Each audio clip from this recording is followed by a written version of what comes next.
میں کہا کرتا ہوں کہ یہ بچوں کی تربیت ہے، جیسے ڈرائیونگ سے بھی زیادہ احتیاط کی ضرورت ہے۔ ایک آدمی ڈرائیونگ کرتا ہو تو کتنا محتاط رہتا ہے، کہیں ایکسیڈنٹ نہ ہو جائے، ساری چیزیں۔ تو ایسے گویا 24 گھنٹے اولاد کی تربیت کے معاملے میں آدمی کو کیا رہنا پڑتا ہے، چوکنا۔ تب آپ اپنے اولاد کو کچھ بنا سکتے ہیں۔ ہم کو تو کرنا کچھ نہیں، اور امید یوں رکھتے ہیں کہ ہمارا بیٹا جو ہے بڑا اللہ والا بن جائے، بڑا علامہ بن جائے، بڑا اپنے وقت کا جو ہے بزرگ بن جائے، لوگ علم کے اندر اس کی طرف رجوع کریں۔ یہ تو این خیال استو محال استو جنوں، خواہشی تمناؤں سے کچھ ہوتا نہیں، آپ کو قربانی دینی پڑے گی۔ میں مثال دیا کرتا ہوں کہ دیہات میں رہنے والی عورتیں بھینسیں پالتی ہیں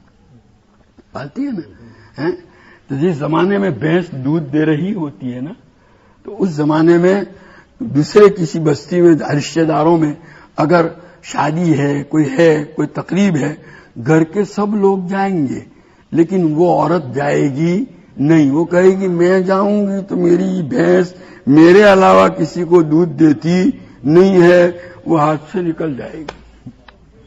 وہ عورت اپنے بھینس کے لیے ساری قربانی دیتی ہے، اور ہم اپنی اولاد کے لیے ذرا برابر بھی قربانی دینے کے لیے تیار نہیں۔ آج حال یہ ہو گیا، صبح کو باپ جب گھر سے نکلتا ہے تو بیٹا بستر میں سویا ہوا ہوتا ہے، اور جب شام کو باپ گھر واپس آتا ہے تو بیٹا بستر میں سو چکا ہوتا ہے۔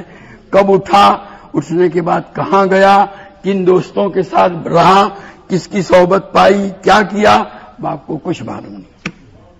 اب اس اولاد کے متعلق آپ کیا امیدیں قائم کر سکتے ہیں؟